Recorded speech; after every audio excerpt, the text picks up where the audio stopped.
Hello CIT130. This is the second video of our lecture.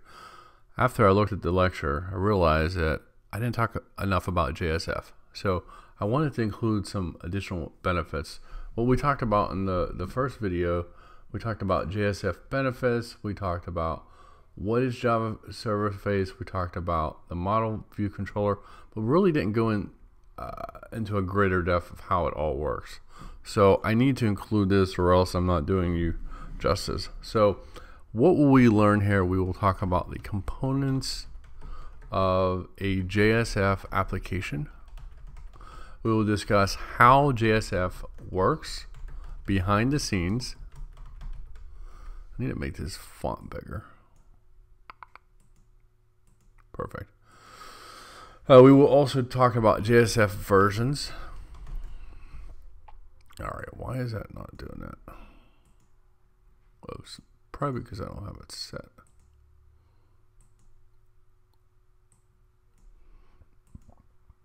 Well, we'll make it big. All right, there we go. Versions.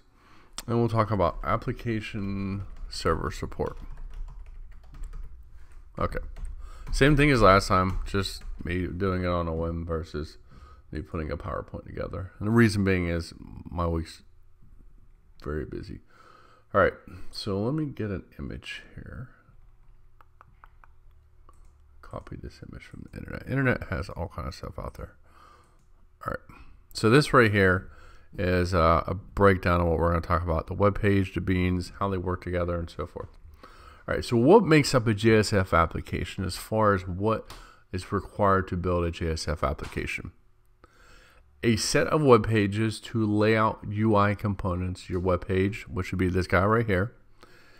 The JSF application is basically a set of web pages or websites to lay out components.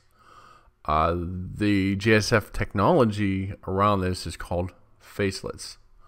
So then also the JSF application is composed of a set of managed beans, which is in this area right here.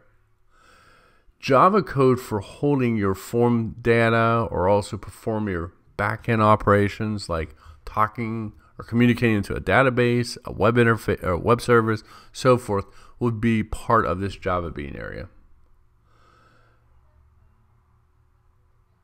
Then there is the web deployment descriptor of your XML, which is here.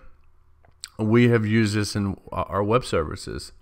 You optionally could have things like the application configuration files, custom objects, components, etc. So I've actually wrote this down. I'm going to put this over here now. So I'm going to put this right below this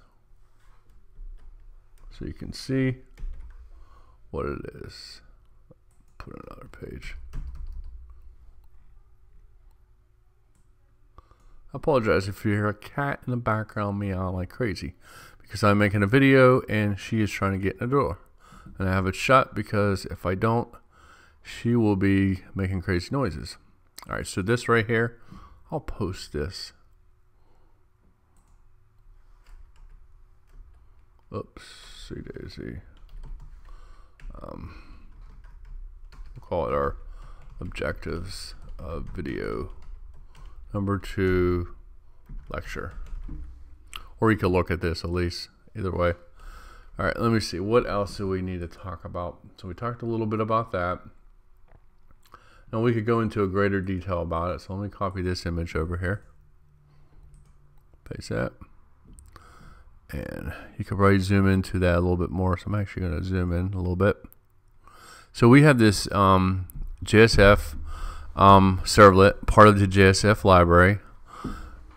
So we have basically right here we have this web browser, which we can say is our user because that's our starting point. You submit a request, whether you're entering information in, first name, last name, whatever the case is. It comes into the JSF servlet, faces this area right here. That is part of the JSF library. So one key feature is, you know, like when you build a new Java application, some things are already set up for you. It's like a template in a sense. So the software developer, you as a software engineer, don't have to write this servlet. It's already provided to you automatically, which is a benefit. The Faces servlet handles routing the request to the appropriate pages. Now, this Faces servlet is in the background. It can read information from Faces configuration file and so forth. So it does this automatically. It knows where it needs to route the traffic to. Okay. It also makes use of something called the managed beans. These guys right here. These managed beans are basically just beans that hold form data or is able to communicate to backend processing such as a database, web service. So you kind of get the gist where we're going here. It's always the same thing. The Faces servlet right down here, this part right here, it will determine which page that it needs to route to. It will route to the appropriate web page. This page is rendered and sent back to a web browser. So this routing stuff is all part of MVC. So remember, MVC, I was ready to say something else. Model View Controller. So you have to set up routing.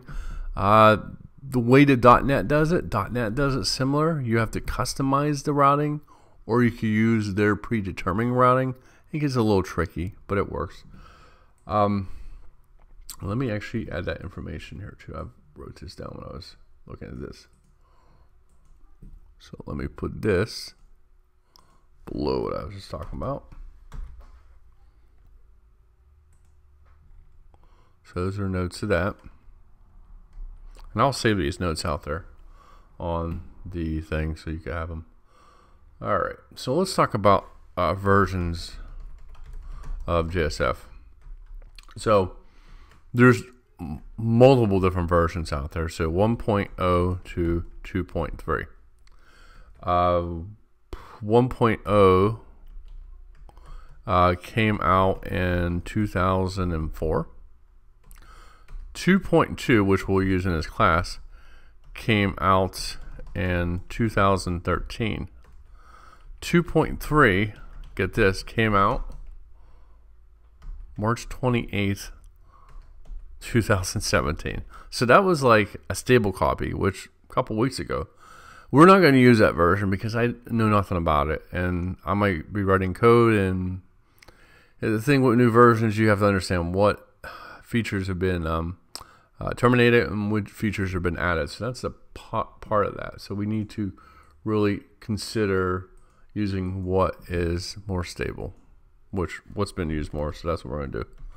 Application server support. Oops. Make this bold here. So when we talk about app support, whoops, get back there.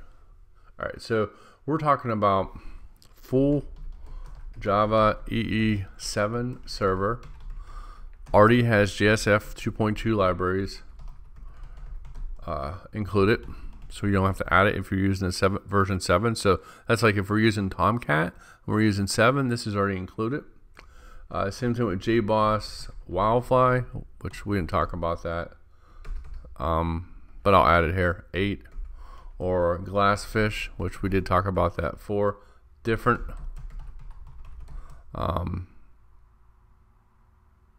web server environments. So, but if we use Tomcat 8, we need to add JSF libraries, JSF 2.2, etc., and we'll walk through how to do that as well. So overall, what did we talk about in this short video? Is we talked about the components of JSF application, which was up in here. We discussed how JSF works behind the scenes, which is, like you remember, this is very similar to the MVC model. The JSF versions. So you want to make sure you're using 2.2 or 2.3. But right now we're going to use 2.2 because I know nothing about 2.3. And you don't want to use 1.0. That's what we're saying. And then application server support. So each server has access to certain information. So this is the last video on the tutorial stuff of JSF. So we have 2 videos in this lecture.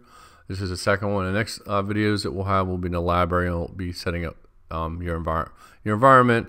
which I think we're fine because we already have everything set up. So I don't think we have to set anything up. We just need to create a project. So hopefully this is a good lesson. Thanks for listening.